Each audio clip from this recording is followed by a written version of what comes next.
13 জানুয়ারি সকাল 11টা ফুটবলার আনিসুল ইসলাম বিপ্লবের পরিবার চিরতরে আটকে গিয়েছে ওই টাইম ফ্রেমে। ব্যাডমিন্টন খেলতে গিয়ে মাঠেই হৃদরোগে আক্রান্ত হয়ে অসীমে পাড়ি জমিয়েছেন।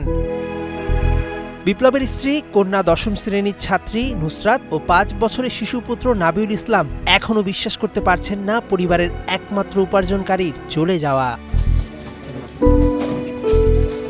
খেলাযোগে এই সংবাদ প্রচারের পরপরই ফুটবলের মানুষ বাফুফের সহসভাপতি নাসের শাহরিয়ার জাহিদি বিপ্লবের পরিবারের খোঁজ নিয়েছেন।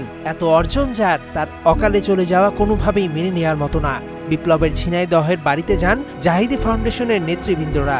2 সন্তানের পড়াশোনার যাবতীয় খরচ বহন করার তাৎক্ষণিক ঘোষণা দেন। মেয়রও মোটামুটি আমার কাছে এতটুকু প্রতিশ্রুতি দিয়েছে যে তার পক্ষ থেকেও সে সর্বাঙ্গীনভাবে এই পরিবারের পাশে থাকবে। আমরা তো আছি। বিপ্লবের স্ত্রী, প্রতিবেশী, স্বজন সহ সকলে জাহিদি ফাউন্ডেশন ও বাফুফের সহসভাপতি নাসের শাহরিয়ার জাহিদিকে ধন্যবাদ জানান। ঢাকার প্রান্তিক ক্রীড়াচক্র, মগবাজার ক্রীড়াচক্র ও ঝিনাইদহ জেলা টিমের সাবেক ফুটবলার আনিসুল ইসলাম বিপ্লব ফুটবলের পাশাপাশি ব্যাডমিন্টন খেলেও একাধিকবার চ্যাম্পিয়ন হয়েছেন। দুর্দিনে এই পাশে থাকাটা নিশ্চয়ই কাজে আসবে।